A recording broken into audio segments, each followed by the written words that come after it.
ಮಧ್ಯಪ್ರಾಚ್ಯ ದೇಶಗಳ ಯುದ್ಧದ ಎಫೆಕ್ಟು ಇದೀಗ ಭಾರತ ದೇಶಾದ್ಯಂತ ತಡ್ತಾ ಇದೆ. ಅದರಲ್ಲೂ ಪ್ರಮುಖವಾಗಿ ರಾಜ್ಯದ ರಾಜಧಾನಿ ಬೆಂಗಳೂರಿನಲ್ಲಿ LPG ಗ್ಯಾಸ್ ಅಭಾವ ಸಿಕ್ಕಾಪಟ್ಟೆ ಜಾಸ್ತಿ ಆಗ್ತಾ ಇರೋದು. ಕಳೆದ 3-4 ದಿನಗಳಿಂದ ಆಟೋಗಳಿಗೆ LPG ಗ್ಯಾಸ್ ಸಿಗ್ತಾ ಇಲ್ಲ.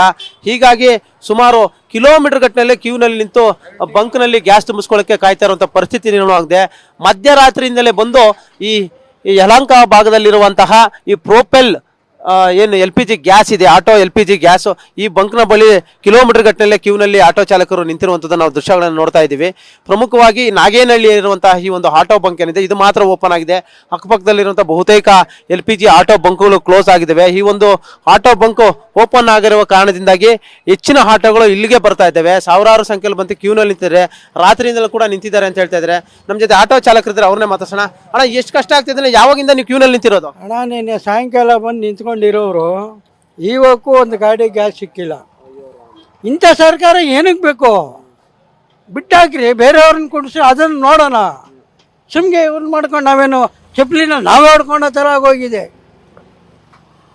ಇವ್ರಿಗೆ ಓಟ್ ಹಾಕಿ ನಾವು ಇದು ಮಾಡಿ ನಾವು ಅಲ್ಲೇ ಥರ ಆಗೋಗಿದೆ. ಅನ್ನಕ್ಕೆ ಇದನ್ನೇ ನಂಬಿ ಜೀವನ ಮಾಡೋದು. ಯಾಕಂದ್ರೆ ಸಾವಿರಾರು ಕುಟುಂಬಗಳು ಇದನ್ನೇ ನಂಬ್ಕೊಂಡು ಬೆಂಗಳೂರಿನಲ್ಲಿ ಜೀವನ ಇಲ್ವಲ್ಲ ಸರ್. ನಮ್ಮ ಸರ್ಕಾರದಿಂದ ಯಾವುದಾದ್ರು ಒಂದು ವಸತಿ ಇವಾಗ ಏನಾದರೂ ಮಾಡಿದಿರ ಅಲ್ವಾ? ಏನು ಮಾಡಿದೆ? ನಿನ್ನೆ ಸಾಯಂಕಾಲ ನಿಂತಿರೋ ಗಾಡಿ ಇದೆ, ಇವಾಗ ಒಂದು ಗಾಡಿ ಗ್ಯಾಸ್ ಸಿಕ್ಕಿಲ್ಲ. ಓಟ್ಗಳಿಗೆ ಮಾತ್ರ ಮನೆ ಹತ್ರ ಬಂದ್ಬಿಟ್ಟು ಅಮ್ಮ ಅಪ್ಪ ಅಂತಾರೆ. ಏನು ಮಾಡೋಣ? ಈಗ ಕುಟುಂಬ ನಿರ್ವಹಣೆ ಹೆಂಗೆ ಅಂತ ಫ್ಯಾಮಿಲಿ ನಡೆಸಬೇಕು, ಮಕ್ಕಳ ಫೀಸ್ ಕಟ್ಟಬೇಕು, ಚೀಟಿಗಳು ಕಟ್ಟಬೇಕು. ಇದು ಇದ್ರೆ ತಾನೇ ನಾವು ನಡೆಸೋದು. ಇದೇ ತಿಂಗಳಾನ್ಗಟ್ಲೆ ನಿಂತ್ಕೊಂಡ್ರೆ ನಾವೇನು ಮಾಡೋಣ? ಇವಾಗ 3 ದಿವಸ ಆಯಿತು ಗಾಡಿ ಓಡಿಸಿ, ಸಾಲ ಮಾಡಬೇಕು. ಯಾರು ಕೊಡ್ತಾರೆ? ನಮಗೆ ಕೇಳೋರೇ ಇಲ್ವೇ ಅತಿ ಗತಿ ಏನಪ್ಪ ಅಂತ. ನಿಮ್ಮ ಹೆಸರು? ಮುನಿಯಪ್ಪ ಅಂತ ಸರ್. ನಮ್ಮ ಮಿನಿಸ್ಟರ್ ಮುನಿಯಪ್ಪ ಅವರೇ, ಏನ್ ಕೇಳ್ತೀರಾ ನಿಮ್ಮ ಮುನಿಯಪ್ಪ ಅವ್ರಿಗೆ? ಕಳ್ಳ ಸರ್. ನೋಡಿ, ಕಳ್ಳ. ನಾನು ಹೇಳ್ತೀನಿ ಕಳ್ಳ ಅಂತ. ಏನು ಗೊತ್ತಿರಲ್ಲ, ಅವರೆಲ್ಲ AC ಕಾರಲ್ಲಿ ಓಡಾಡ್ತಿರ್ತಾರೆ. ಅವ್ನಿಗೇನು ಗೊತ್ತಾಗುತ್ತೆ ಹೇಳಿ? ಅವ್ರಿಗೆ ಗೊತ್ತಾಗುತ್ತೆ ಹೇಳಿ? ಅವ್ರಿಗೆ ಯಾವನೋ ತಗೊಂಬಂದು ಹಾಕ್ತಾನೆ ಇದು ಮಾಡ್ಕೊತಾರೆ. ಇಲ್ಲಿ ಕೇಳೋರ್ನಾರ ಪ್ರೈವೇಟಿಗೆ ಹೋಗಿದ್ದಾರೆ, ಅದಕ್ಕೆ ಹಂಗಾಗಿದೆ ಅಂತಾರೆ ಅವರು. ಏನು ಮಾಡೋಕ್ಕಾಗುತ್ತೆ ಹೇಳಿ ಸರ್? ಅಣ್ಣ, ಏನ್ ಹೇಳಕ್ಕೆ ನೀವು ಎಷ್ಟೊತ್ತಿನ ಕಾಯ್ತಾ ಇದ್ದೀರಾ?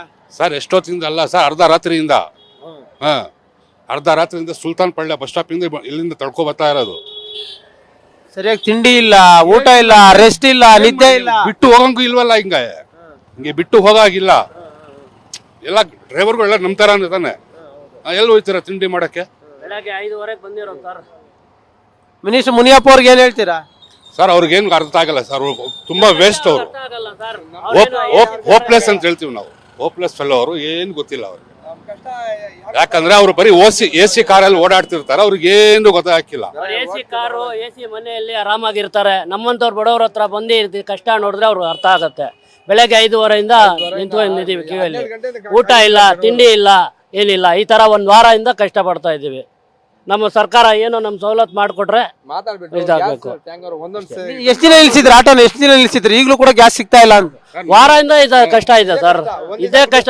ಇಲ್ಲೇ ಅಲ್ಲ, ನಾಗೇನಹಳ್ಳಿನೇ ಅಲ್ಲ, ಇಡೀ ಬೆಂಗಳೂರಲ್ಲೇ ಹಿಂಗೆ ಆಗ್ತಾ ಇರೋದು. ಆಟೋ ಚಾಲಕರಿಗೆ ತುಂಬಾ ತೊಂದರೆ ಕೊಡ್ತಾ ಇದೆ ಸರ್ಕಾರ ಸರ್. ನಿಮ್ಮ ಹೆಸರು? ಮೊಹಮ್ಮದ್ ತೌಹೀದ್ ಅಂತ. ಹೀರೋ ಒಬ್ರು ಬಂದ್ರು, ಯಂಗ್ಸ್ಟರ್ ಪಾಪ. ಆಟೋ ಎಷ್ಟಿಂದ ದುಡಿತಾ ಇದ್ದೀರಾ? 6 ತಿಂಗಳು ಓಡಿಸ್ತಿದ್ದೀನಿ ಸರ್. 6 ತಿಂಗಳಿಗೆ ಕಷ್ಟ ಏನು ಅಂತ ಗೊತ್ತಾಗ್ಬಿಟ್ಟಿದೆ. ಹ್ಞೂ ಸರ್, ಎಲ್ಲ ಗೊತ್ತಾಗ್ಬಿಟ್ಟಿದೆ. ಬಡವ್ರು ಹೆಂಗ್ ಮಾಡ್ಬೇಕು ಸರ್ ಎಲ್ಲ ಹೇಳಿ? ಜೀವನ ಹೆಂಗ್ ಮಾಡ್ಬೇಕು ಸರ್? ಬಾಡಿಗೆ ಹೆಂಗ್ ಕಟ್ಬೇಕು ಹೇಳಿ? ಹಿಂಗೆ ಗ್ಯಾಸ್ ರೇಟ್ ಜಾಸ್ತಿ ಆಗಿದೆ ಸರ್.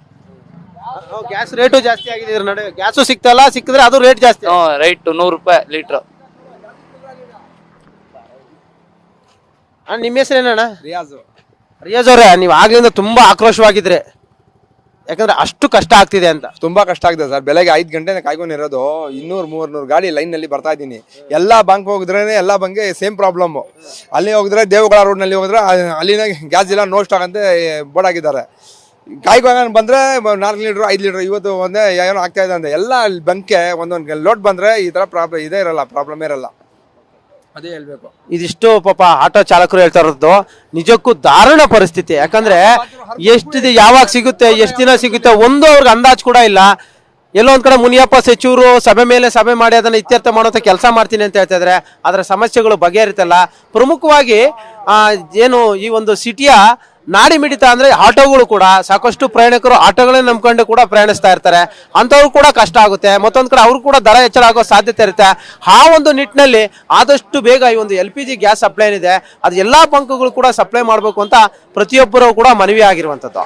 ಕ್ಯಾಮರಾ ಪರ್ಸನ್ ಗಿರೀಶ್ ಜೊತೆ ಶಿವರಾಜ್ ಕುಮಾರ್, TV9 ಬೆಂಗಳೂರು.